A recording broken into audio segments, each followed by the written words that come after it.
Friends, मैं नीरज पांडे, आप देख रहे हैं YouTube channel Neeraj with math GS. आज मैं चर्चा करने वाला हूं गुरुत्वीय त्वरण स्मॉल जी और गुरुत्वाकर्षण सार्वत्रिक गुरुत्वाकर्षण नियतांक जो कैपिटल जी होता है उसके बीच संबंध क्या होता है, कैसे इसके संबंध को हम ज्ञापित करते हैं, कैसे, चूंकि आपको ये भी निकालना होता है जैसे कि जी आया तो स्मॉल जी का मान क्या है 9.8 आता है, तो ये कैसे आता है, इसको कैसे हम प्रूव करेंगे ये देखें। जैसा कि आपको कुछ चीज़ें मैं लिख दिया हूँ, पहले ही ऑलरेडी लिखा हुआ है, देखें। तो इसमें जैसे पहला क्या लिखा हुआ, पृथ्वी द्वारा किसी पिंड पर आरोपित गुरुत्वाकर्षण बल को ही क्या कहते हैं, गुरुत्व बल।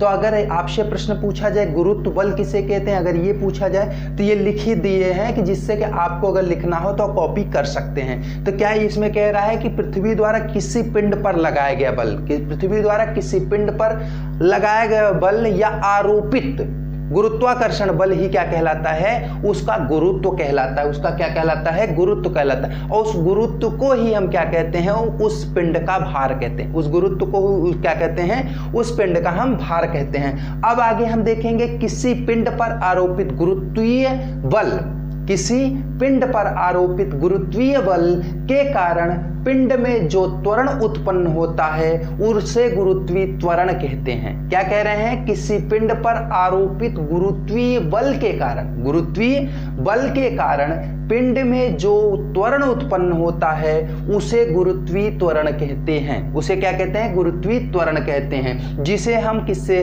डिनोट करते हैं, स्मॉल जी से डिनोट करते हैं। अब यहां तक तो ये हमारा थ्योरी हो गया। अब देखिए प्रैक्टिकल हम कैसे करेंगे, इसको कैसे हम इसका वैल्यू निकालेंगे, न्यूमेरिकल देखा जाए तो ये क्या है, ये पूरा गोला से जो दिख रहा है ये पृथ्वी है, ये क्या है, अर्थ है, ये पृथ्वी है। अब इस पृथ्वी का केंद्र जो है वो क्या है, ओ मान लिए हैं। अब उसके बाद पिंड से पृथ्वी का जो औसत दूरी, पृथ्वी की जो हम त्रिज्या माने हैं, त्रिज्या का मान लिए हैं, आरी मान लिए हैं, और पृथ्वी की जो पृथ्वी और उस पिंड, एक पिंड P है, पिंड P की बीच की दूरी कितनी है, R माने हैं, कितना मान लेते हैं हम, R मान लेते हैं। अब उसके बाद और पिंड से पृथ्वी की दूरी, पिंड से क्या करते हैं, पृथ्वी की दूरी कितना मानेंगे, h मान लिए। अब इसको जब पिंड की दूरी हम h मान लेते हैं तो अब हमें इसको क्या करना है, तो जो हम माने हैं वो लिख लेते हैं। तो यहां हम क्या करेंगे, माना क्या है, पिंड P का द्रव्यमान, पिंड P का द्रव्यमान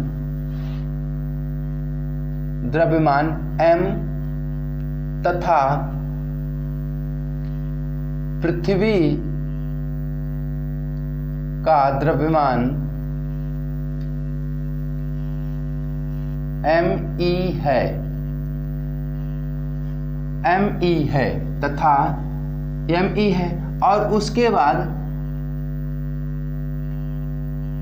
और क्या मानेंगे, पृथ्वी की त्रिज्या कितनी हम माने हैं, पृथ्वी की त्रिज्या आरी मान लिए हैं, पृथ्वी की त्रिज्या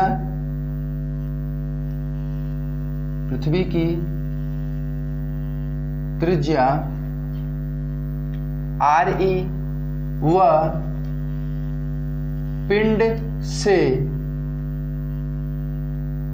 पृथ्वी की ऊंचाई, पिंड से पृथ्वी की ऊंचाई h है तथा जो दिख रहा है वही हम ले लेंगे। 2 बार चित्र बना लीजिएगा, चित्र ऑटोमेटिक आपको याद हो जाएगा, फिर ये याद नहीं करना है, जैसे चित्र बनेगा वैसे आपको लिख देना है। तथा पिंड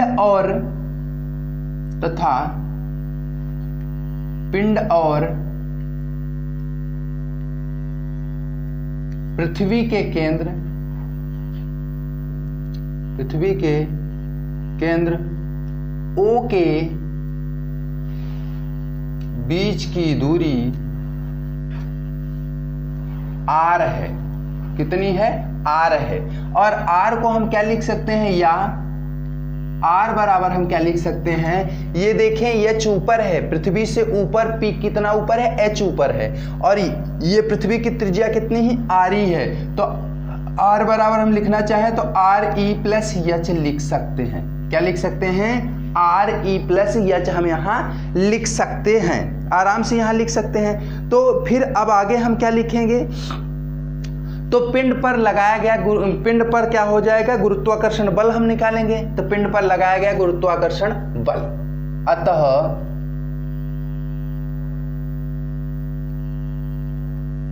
पिंड पर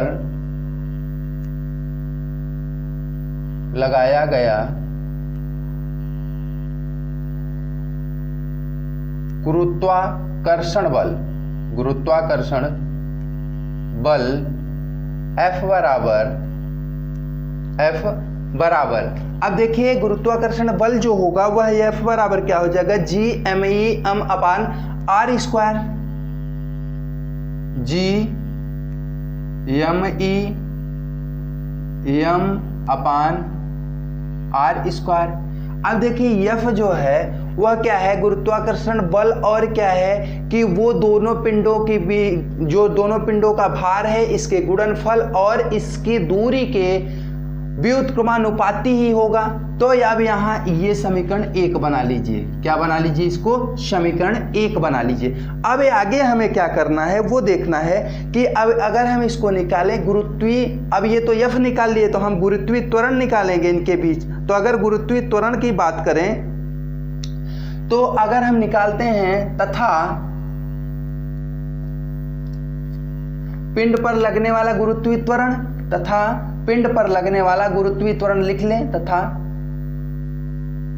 पिंड पर लगने वाला गुरुत्वीय त्वरण G बराबर क्या होता है, अब पिंड पर लगने वाला बल बटे क्या होता है, पिंड पर लगने वाला बल। तो यहाँ और गुरुत्वीय त्वरण निकालना है तो पिंड पर लगने वाला बल और बटे क्या हो जाएगा, उसका द्रव्यमान, बटे क्या हो जाएगा, द्रव्यमान। तो पिंड का ही द्रव्यमान निकालेंगे, तो हम पिंड का द्रव्यमान कितना है, m है, पिंड का द्रव्यमान कितना है, m है। तो यहाँ समीकरण नंबर कितना बन गया, 2। अब समीकरण 1 और 2 को ले लीजिए, समीकरण 1 व 2 से, समीकरण 1 व 2 से देखें तो यहाँ G बराबर F है, तो हम क्या करेंगे, G की वैल्यू रख देंगे, G बराबर G। अब देखिए F की जगह हम क्या रखेंगे, F की जगह ये पूरा मान रख सकते हैं, G_M_E_M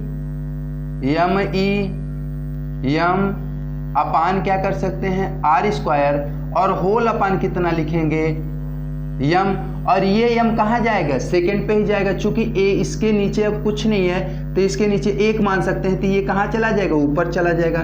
तो इसको हम देखें यहाँ से तो G बराबर क्या कर सकते हैं, G_M_E, अगर हम यहीं से समझें तो काट सकते हैं, इससे ये क्या हो जाएगा, कट जाएगा। तो G_M_E अपान क्या हो जाएगा, R स्क्वायर, G_M_E अपान क्या हो जाएगा, R स्क्वायर। अब देखिए यहाँ पे R स्क्वायर जो आया तो इसको और चीज क्या लिख सकते हैं, इसको ऐसा हम मान सकते हैं, यदि पिंड पृथ्वी पर हो या पृथ्वी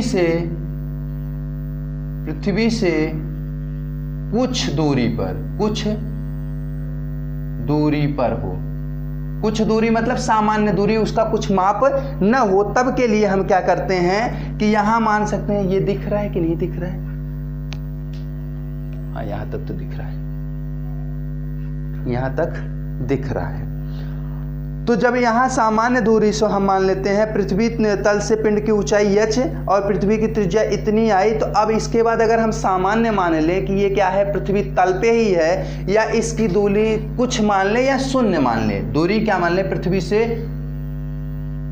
से दूरी कितनी है, शून्य दूरी पर है, कितना है, शून्य दूरी पे। तो जैसे ही शून्य दूरी पे हम मानेंगे तो इसको या लिख सकते हैं, या लिखना चाहें तो या क्या लिख सकते हैं, G_M_E अपान R की जगह हम क्या लिख सकते हैं, R की जगह देखिए यहाँ R बराबर RE+H है, तो यहाँ लिख सकते हैं RE+H का होल स्क्वायर लिख सकते हैं, या अब जब ये क्या कह रहे हैं, यदि पिंड पृथ्वी पर हो या पृथ्वी से शून्य दूरी पर हो, पिंड का हो पृथ्वी पर हो जाए या जैसे इस पृथ्वी पे टच रहे या इससे शून्य दूरी पर रहे, तो वहाँ यच क्या होगा, नगण्य होगा। और जब यच नगण्य होगा तब क्या जी हो जाएगा, तब जी बराबर हो जाएगा GME/RE।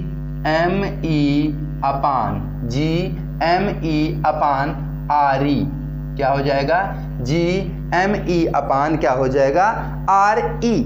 अब यहाँ पे हमें क्या करना है, जी की वैल्यू रख देनी है, सभी जगह पे क्या कर देनी है, जी की वैल्यू रख देनी है। अब हमें देखिए यहाँ निकालें, आगे निकालें तो जी बराबर, अब हमें जी बराबर अगर निकालना है तो जी की वैल्यू तो हमें पता है 6.6 into 10 to the power 6.67 into 10 to the power -11। अब उसके बाद जी हुआ। अब ME का मान अगर हम देखें तो ME का मान क्या हो जाएगा आपका, 6 गुणते 10 की घात 24, 6 इंटू 6.0 लिखना चाहे लिख दें, 6 इंटू 10 टू द पावर 24 अपान क्या है, आर की दूरी मतलब क्या है, पृथ्वी की त्रिज्या जो है, पृथ्वी की त्रिज्या ले लेते हैं तो 6.4 इंटू 10 टू द पावर क्या हो जाएगा, 6.4 इंटू 10 टू द पावर 6। और इसका क्या है, होल स्क्वायर है, इसका क्या है, होल स्क्वायर है। अब ये वैल्यू आई। अब इसमें अगर आप थोड़ा सा आगे कर लें तो यहां देखिए 6.67 इंटू 10 टू द पावर -11 आ रहा है या नहीं आ रहा होगा, इतना दूर आ नहीं रहा होगा, नहीं आ रहा है, चलिए हम नीचे लिख देते हैं। तो यहां क्या करेंगे, 6.67 इंटू 10 टू द पावर -11 और इंटू क्या है 6। अब देखिए -11 इसको हम हटा देते हैं, -11 है और यहाँ 24 है, तो 24 में 11 क्या है, माइनस में तो घटेगा, तो 24 में 11 अगर घटा देते हैं तो ये आपका यहाँ क्या प्राप्त हो जाएगा, 11 की जगह 10 हो जाएगा, 4 में 1 जाएगा 3, तो 10 की घाते 13, 10 की घाते 13। तो यहाँ क्या हुआ 6.67 into 10 to the power 13 into 6 upon क्या आ जाएगा आपका यहाँ 6.4 इंटू, अब 6 दूनी क्या हो जाएगा 10 की घाते 12, ये क्या हो जाएगा 12। अब इसको जैसे ही हल करेंगे मित्रों तो ये 10 से 12 कट जाएगा, तो ये आपका देखा जाए तो ये एक यहाँ ऐसे आएगा 6.67 इंटू 10 इंटू 6 अपान क्या हो जाएगा 6.4। चूंकि यहाँ 12 है यहाँ 13 है तो 12 से 12 कट जाएगा, 1 10 बच जाएगा। अब इसका अगर हम गुणा करें तो यह गुणा हमें प्राप्त होगा 9.77, यह गुणा हमें क्या प्राप्त होगा 9.77। इसी को हम क्या लिख देते हैं, एग्जैक्ट मान 9 क्या लिख देते हैं 8 लिख देते हैं। जी बराबर क्या प्राप्त हुआ, जी बराबर हमारा प्राप्त हो गया 9.8 मीटर प्रति सेकंड स्क्वायर, जो हम लिखते हैं क्या लिखते हैं न्यूटन में कि ये मीटर सेकंड स्क्वायर लिख देते हैं। तो यहाँ क्या लिखना है कि सेकंड स्क्वायर, तो ये हम क्या करेंगे ये लिख दिए। तो यहाँ देखिए 9.77 आया, तो 7 को क्या करना है 7, जैसे आप सभी जानते हैं कि दशमलव के बाद अगर 5 के ऊपर अंक आता है तो उसको हम छोड़ करके दशमलव को क्या कर देते हैं 5 के ऊपर वाले अंक को 1 अंक बगल वाले को बढ़ा देते हैं। तो जैसे यहाँ 7 है तो 7 को छोड़ेंगे तो ये 7 क्या हो जाएगा 8, तो 9.8 मीटर प्रति सेकंड स्क्वायर। तो यहाँ आपसे अगर कह दिया जाए कि सिद्ध कीजिए जी का मान क्या होता है 9.8 मीटर प्रति सेकंड स्क्वायर होता है, तो आप ये भी प्रूव कर सकते हैं। यदि आपसे कह दे कैपिटल जी और स्मॉल जी में संबंध बताइए, तो कैपिटल जी और स्मॉल जी में संबंध है आप यहां बता सकते हैं, कैपिटल जी और स्मॉल जी के बीच संबंध यहां आप बता सकते हैं, और कैपिटल जी और स्मॉल जी के बीच यहां भी संबंध बता सकते हैं। लेकिन ये संबंध क्या है कि यदि पृथ्वी तल से उसकी ऊंचाई क्या हो h मीटर हो, और यह संबंध क्या है पृथ्वी तल से पिंड की ऊंचाई क्या हो 0 हो या क्या हो वो नगण्य हो, पृथ्वी तल पे हो या पृथ्वी तल से 0 ऊंचाई पर हो, तब के लिए। तो इस प्रकार से आई होप ये आपको समझ में आया होगा। अगर ये संबंध समझ में आया, चूंकि ये 10th में भी पूछता है और आपके 12th में भी अक्सर पूछता है कैपिटल जी और स्मॉल जी के बीच संबंध बताइए, इसको सिद्ध कीजिए। तो आप आराम से कर सकते हैं, खासतौर से हाई स्कूल में तो अक्सर ये पूछा जाता है। फिर हम मिलते हैं किसी नए सेशन के साथ, तब तक सभी मित्रों को जय हिंद जय भारत।